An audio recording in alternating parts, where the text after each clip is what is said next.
Bonjour, j'espère que tout le monde va bien, que vos familles vont bien, que c'est pas trop difficile pour vous. Aujourd'hui, on va encore parler de fractions décimales et des fractions décimales avec 10 au dénominateur. Ce que je vais vous expliquer aujourd'hui, c'est les exercices qu'il y a à faire dans le livre Mathelem. Donc, il va falloir que vous ayez sous les yeux le livre Mathelem à la bonne page et puis du matériel pour fabriquer une droite numérique avec des fractions. Donc, il y a plusieurs manières de fabriquer cette droite numérique qui va nous servir pour bien comprendre et bien réussir l'exercice.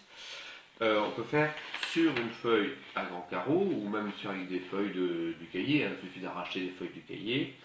Et puis après, faudra faire la droite, la découper et la coller. Alors, une droite, c'est une droite numérique, donc elle est graduée régulièrement. Et on va graduer en dixièmes. Donc on peut faire cette droite numérique soit sur des feuilles grand carreau, soit encore mieux sur des feuilles à petits carreaux, si vous avez. Et pour ceux qui disposent d'une imprimante, j'ai envoyé un fichier où on peut imprimer une grande droite numérique comme ça. Il faut découper et coller. Donc les grands traits correspondent aux nombres entiers. Je vais les écrire en dessous. 0, 1, 2, 3, etc. Les petits traits, ce sont les dixièmes. Entre chaque nombre entier, on a partagé en 10 parties égales. Alors attention, c'est comme pour les dictées. Si on veut partager en 10 parties égales, il faut mettre 9 petits traits. Je vous montre. 0, 1 dixième, 2 dixièmes, 3 dixièmes, 4 dixièmes, 5 dixièmes, on ne va pas tous les écrire, 6 dixièmes, 7 dixièmes, 8 dixièmes, 9 dixièmes, et évidemment 10 dixièmes, 1, c'est 10 dixièmes. 11 dixièmes, 12 dixièmes, 13 dixièmes, 14 dixièmes, 15 dixièmes, 16 dixièmes, 17 dixièmes. Donc là, j'ai terminé ma droite avec les nombres entiers et au-dessus les fractions qui correspondent aux nombres entiers. Alors vous n'êtes pas forcé d'aller aussi loin que moi, mais ça va nous permettre de repérer déjà quelque chose d'important. Donc là, vous avez dû remarquer quelque chose de particulier avec les fractions décimales, c'est qu'on peut passer facilement de certaines fractions décimales à un nombre entier. Par exemple, si je prends la fraction 20 dixièmes, on voit bien qu'elle correspond au nombre entier 2. Il suffit que je cache le 0, c'est 2. De même, réfléchissez bien, 40 dixièmes, à quel nombre entier ça correspond? Bien sûr, ça correspond au nombre 4. De même, on peut continuer ainsi pour 90 dixièmes. 90 dixièmes, bien sûr, c'est la graduation 9. Et ça continue, y compris pour les nombres plus grands. 100 dixièmes. Alors, 100 dixièmes, ça correspond à quelle graduation? Eh bien, même chose, je cache en 0, c'est la graduation 10. 110 dixièmes, 110 dixièmes, bien sûr, c'est de la même manière, c'est 11.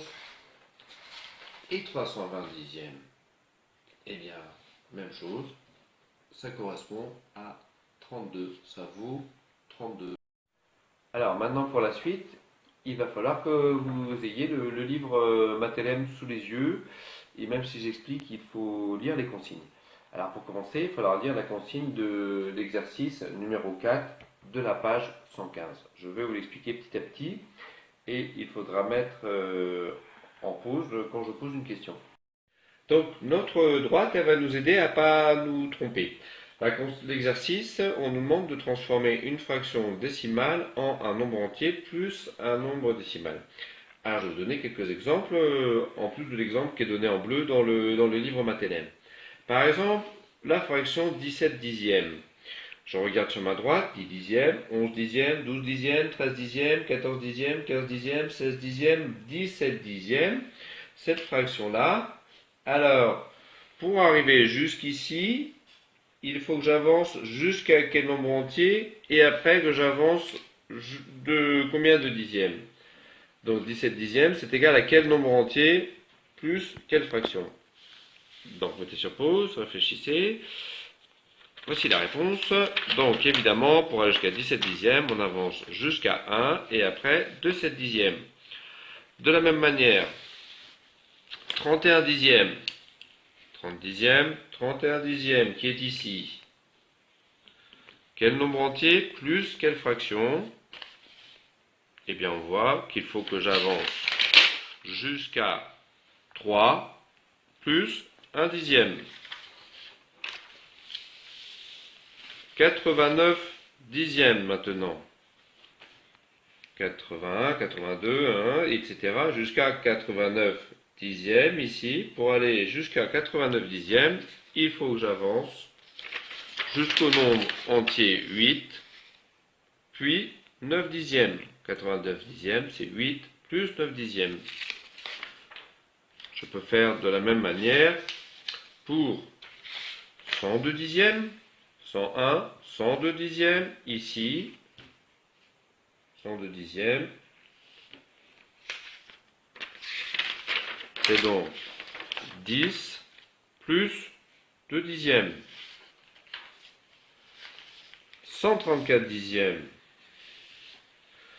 130 dixièmes, 131 dixièmes, 132 dixièmes, 133 dixièmes, 134 dixièmes, ça se situe exactement ici. Eh bien, il faut que j'avance jusqu'à 13 plus 4 dixièmes. Et alors, dans l'exercice, on a aussi des fractions inférieures à 1. Par exemple, 8 dixièmes. Eh bien, 8 dixièmes qui se situe ici. Eh bien, 0 est un nombre aussi. Donc, 8 dixièmes, on écrira que c'est 0 plus 8 dixièmes. Maintenant, pour la consigne petit b, c'est la même chose, sauf que les fractions sont données en lettres. Et donc, il va falloir les écrire en chiffres et après les écrire sous la forme d'un nombre entier plus d'une fraction et toujours en s'aidant d'un numérique comme tout. Maintenant, on va passer à la consigne petit c du livre. Déjà, premièrement, il faut lire la consigne. Regardez l'exemple. Et je vous donne quelques explications supplémentaires. Donc, ça va être l'inverse de la première consigne. Ce coup-ci, on a un nombre entier plus une fraction et il faudra l'écrire que sous la forme d'une fraction. Encore une fois, on peut se repérer sur la droite qu'on a construite et sur les choses qu'on a remarquées. Alors, quelques exemples. 1 plus 4 dixièmes. À quelle fraction ça va correspondre? Alors, on a remarqué que 1, c'était 10 dixièmes. Donc, on sait que 1 plus 4 dixièmes, sur notre droite, si on regarde, ça va correspondre à 14 dixièmes. De la même manière, 5 plus 6 dixièmes. On sait, sur la droite, que 5, c'est 50 dixièmes. Donc, si on va jusqu'à la graduation 5 et qu'on avance encore de 6 dixièmes, ça correspond à 56 dixièmes. C'est valable aussi pour des nombres beaucoup plus grands, même plus loin que la droite qu'on a construite. Si je prends 39 plus 5 dixièmes, eh bien 39, la graduation 39, pour savoir à combien de dixièmes ça correspond, il faut placer un 0, comme on l'a dit tout à l'heure. Ça correspondra à 390 dixièmes. Donc, 39 plus 5 dixièmes, ça correspond à la fraction 395. Maintenant, je vais expliquer l'exercice numéro 6 qui est à faire dans le livre Mathelem. Donc déjà, premièrement, lisez attentivement la consigne. Donc, il va falloir encadrer des fractions entre de nombres entiers. Encadré, c'est-à-dire dire le nombre entier qui est juste avant, le nombre entier qui est juste après. On peut encore s'aider de notre droite numérique. Je donne quelques exemples. La fraction 28 dixièmes. Donc, elle se situe ici. 28 dixièmes est ici. On se demande quel est le nombre entier qui est juste avant et le nombre entier qui est juste après. Eh bien, on voit effectivement que sur la droite, le nombre entier qui est juste avant, c'est 2, et le nombre entier qui est juste après, c'est 3.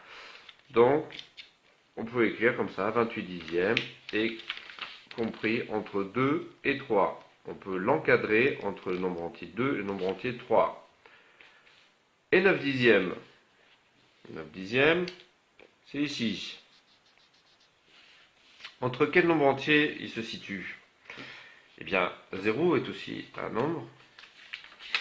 Donc, 9 dixièmes, on peut l'encadrer entre 0 et 1. 51 dixièmes maintenant. 50, 51 dixièmes, ici. Eh bien, il se situe entre le nombre entier 5 et le nombre entier 6. Plus grand maintenant, 218 dixièmes. Alors là, ma droite ne va pas assez loin, mais j'ai remarqué, pour connaître le nombre entier qui est juste avant, je cache le dernier chiffre. 218 dixièmes, ça viendra juste après le nombre entier 21. Et comme j'encadre au plus près, le nombre entier qui vient après 21, c'est 22. Donc 218 dixièmes, on peut l'encadrer entre 21 et 22. Voilà, bon courage, à bientôt, au revoir.